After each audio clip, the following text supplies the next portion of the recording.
Hello everyone, welcome to Textbook Super Coaching UGC Net YouTube channel. Myself Preeti और UGC Net Paper 1 faculty. So जैसे कि आप image में देख सकते हैं, today we have a quick revision और राधा कृष्ण कमीशन जो कि आप लोगों से एग्जाम के अंदर रिपीटेडली पूछा जाता है and it's a very very important topic और नंबर ऑफ क्वेश्चंस इस टॉपिक से बने हुए, तो इसका इन डेप्थ रिवीजन में आपको विद इन अंडर 10 मिनट में आपको ये चीज़ें कवर कराने वाली हूँ। तो वीडियो में एंड तक जरूर बने रहिएगा और इंपॉर्टेंट जो पॉइंट्स हैं आप उसको एज ए शॉर्ट नोट उसको नोट कर सकते हैं। लास्ट में एक होमवर्क क्वेश्चन भी दूंगी जो आपके एग्जाम के अंदर पूछा गया है, तो उसका आंसर आप लोगों को कमेंट में शेयर करना पड़ेगा ताकि आपको पता चले कि वीडियो के थ्रू कितना अंडरस्टैंड हुआ है। So before starting the session please एक बार नोट कर लीजिए, मेरे फ्री क्लासेस के टाइमिंग है 3 PM Monday to Friday on YouTube and 7 PM Monday to Friday free master class होता है टेक्स्ट बुक ऐप पे। तो अगर अभी तक टेक्स्ट बुक ऐप आपने डाउनलोड नहीं किया है, मेक श्योर आप इसको डाउनलोड कर लें और फ्री क्लासेस का आप भी बेनिफिट उठा सकते हैं। इसके अलावा ये मेरा टेलीग्राम चैनल है, इंपॉर्टेंट सारे पीडीएफ मैं यहाँ पे शेयर करती हूँ और this is my coupon code. Already हमारे क्रैश कोर्स है वो शुरू हो चुके हैं और अपकमिंग दिसंबर को टारगेट करते हैं, then you can join this our paper 1 courses, paper 2 courses. तो उसके लिए डिस्काउंट के लिए आप प्रीति एच कूपन कोड को अप्लाई कर सकते हैं। तो राधा कृष्ण कमीशन को शुरू करते हैं। राधा कृष्ण कमीशन आप सभी को पता है ये कब आपका आया था। राधा कृष्ण, हमारी आज़ादी कब हुई थी 1947 के अंदर, और उसके जस्ट एक साल के बाद आपका 1948 से 49 के अंदर आपका राधा कृष्ण कमीशन आया था। और इसी का दूसरा नाम क्या है, यूनिवर्सिटी एजुकेशन कमीशन है। सबसे पहला क्वेश्चन आपका यहीं से बनता है कि यूनिवर्सिटी एजुकेशन कमीशन किसको बोला जाता है। अब यहाँ पे एक सबसे ज्यादा एंट्री जो आपकी लगती है, जिससे बहुत ज्यादा क्वेश्चन बनते हैं कि इसमें यूजीसी का इस टाइम पीरियड के अंदर क्या रोल रहा है। तो अगर मैं वेरी स्टार्ट की बात करूं, यूजीसी को सबसे पहले फॉर्म किया गया था 1945 के अंदर, लेकिन उस टाइम पे सिर्फ ये 3 सेंट्रल यूनिवर्सिटीज का काम देखता था। जब यूजीसी को 1945 में एस्टेब्लिश किया गया तो ये उस टाइम पे सिर्फ A, B, D, ठीक है, किस किस का, अलीगढ़, बनारस और दिल्ली, ये 3 यूनिवर्सिटी थी जो आपकी सेंट्रल इनका काम देखता था। और इसको एक्सटेंड कब किया गया है, जब आपकी Indian university it's responsibility was extended इन 1947, 1947 में इसकी जिम्मेवारियां बढ़ाई गई हैं कि जितनी इंडियन यूनिवर्सिटीज हैं उनको कवर करे। अब आती है इसकी आगे की कहानी कैसे होती है। 1949 के अंदर, ठीक है, 48-49 में राधा कृष्ण कमीशन आता है। तो सिमिलर लाइंस के ऊपर इन्होंने क्या बोला, in August 1949 recommendation was made to reconstitute, क्या बोला, reconstitute the UGC along similar line to the university grant committee. देखो, स्टार्टिंग में ये कमीशन नहीं था, स्टार्टिंग में 1945 के अंदर आया गया। बहुत सारे स्टूडेंट्स को नहीं पता होगा, इतना इन डेप्थ है ये। यूनिवर्सिटी आपकी क्या थी, ये ग्रांट कमेटी थी, ठीक है, ऑफ द यूनाइटेड किंगडम। लेकिन बाद में ये 1949 के अंदर इन्हीं की सिमिलर लाइन पे किसको स्थापित करने की बात की गई, university education commission, university grant commission को स्थापित करने की बात की गई। और ये किसके कौन से कमीशन के तहत, ये आपका एस राधा कृष्ण के तहत।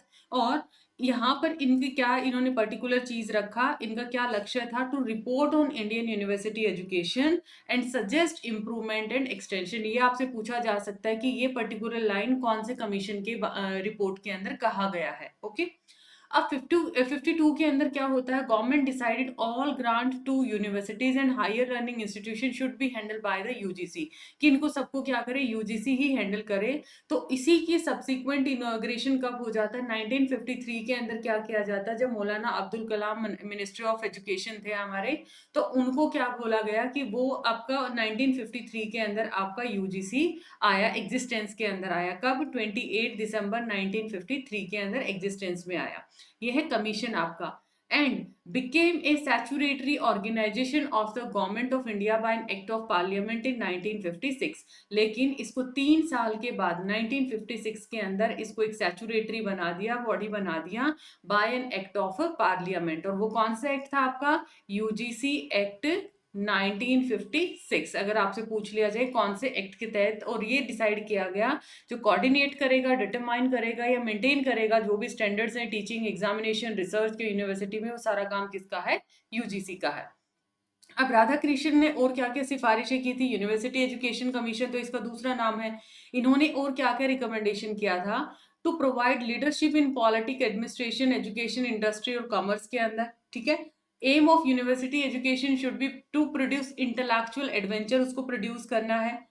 Content of education must accept the best of what modern advancement has to offer, मतलब अकॉर्डिंग टू एनवायरमेंट जो जो मॉडर्न एडवांसमेंट रही है उसके हिसाब से क्या कंटेंट एक्सेप्टेबल हो, but without neglecting our cultural heritage. But ऐसा नहीं है कि हम अपनी कल्चर को, इसके मॉडर्नाइजेशन के चक्कर में अपनी कल्चर को नहीं भुलाना है। The standard of admission to university course should correspond to that of present intermediate examination। जैसे present intermediate examination है उसी तरीके से standard of admission क्या रखा गया यूनिवर्सिटी कोर्स का, that is after 12 year of study at school, मतलब 12 साल आप अपने स्कूल के अंदर स्पेंड करते हैं, and intermediate college, and remarked our secondary education remain the weakest link in our educational machinery or need। ठीक है, भी 12 साल आपने स्टडी के अंदर क्या किया, स्कूल के अंदर किया, इंटरमीडिएट कॉलेज किया, एंड रिमार्क, क्या रिमार्क किया, अवर सेकेंडरी एजुकेशन, जो हमारी सेकेंडरी एजुकेशन है, it remain the weakest link, इस पे क्वेश्चन आया हुआ पॉइंट पे, इन अवर एजुकेशनल मशीनरी और जरूरतों के अंदर। So attention should be paid not only to the mind, हमें सिर्फ ऐसा नहीं है कि दिमागों के ऊपर ही हमें अटेंशन करना है, but also to the physical development of student in the universities, मतलब जो यूनिवर्सिटी में स्टूडेंट उनकी फिजिकल डेवलपमेंट पे भी हमें ध्यान देना है। और क्या क्या था, एस राधाकृष्णन इनके चेयरमैन थे, इस पे भी क्वेश्चन आपका आ चुका है। 10 मेंबर्स थे टीम के अंदर, कमीशन 2 रिपोर्ट थी, इसके 2 वॉल्यूम्स थी, एक वॉल्यूम के अंदर रिकमेंडेशन थी, दूसरी वॉल्यूम के अंदर क्या था, डाटा यूज्ड फॉर स्टडी था। स्ट्रक्चर आपका क्या था एजुकेशन का, admission to the university should be after the intermediate examination, देखिए अर्लियर उसमें बताया मैंने, after 11 year of school course, ये आपका 12 साल के आ जाएगा, 12 ईयर मान लिया जाता है क्योंकि स्कूल के अंदर हम लोग कितना स्पेंड करते हैं, 12 साल स्पेंड करते हैं। First degree should be after 3 year of college education, जब आप 3 साल कॉलेज के अंदर स्पेंड करेंगे then your degree will be awarded. Teaching standards में बात करें तो teacher should adept new teaching method, academic और financial position of university teacher उनको भी इंप्रूव किया जाए, लीव फॉर हायर एजुकेशन के लिए लीव प्रोवाइड किया जाए, और promotion only on basis of merit आपको प्रोवाइड किया जाए। सो ये था हमारा छोटा सा session, I hope this session is very very informative, और यहाँ से राधा कृष्ण कमीशन और यूजीसी के मोस्टली पॉइंट्स आप लोगों को क्लियर हैं, तो आपको पता चल गया होगा कि आज एक नई चीज आपने सीखी कि 1945 के अंदर ही आपका यूजीसी एग्जिस्टेंस में आ गया था। तो नया क्वेश्चन फ्रेम हो सकता है कि वो यूजीसी यूनिवर्सिटी गारंट कमीशन था या फिर वो कमेटी थी। ओके, तो क्वेश्चन आपका है एपी सेट 2019 के अंदर पूछा गया पेपर 1 में, राधा कृष्ण कमीशन, मुदालियर, कोठारी कमीशन और रामामूर्ति कमेटी। तो अगर आप यहाँ पर ऑप्शन एलिमिनेशन से आप कर सकते हैं, सो बहुत ही इंपॉर्टेंट क्वेश्चन है आप लोगों का, तो इसका आंसर आप लोग एज ए होमवर्क देंगे इन द वीडियो के कमेंट सेक्शन के अंदर। सो सभी स्टूडेंट वीडियो को लाइक शेयर जरूर करना, अगर चैनल पे पहली बार आए हैं then do subscribe the same for all kind of latest update regarding UGC paper 1 and paper 2 classes, and this is my Telegram channel जिसका लिंक डिस्क्रिप्शन में भी दिया गया है। Right, thank you so much once again, तो इसी तरीके से जुड़े रहिएगा।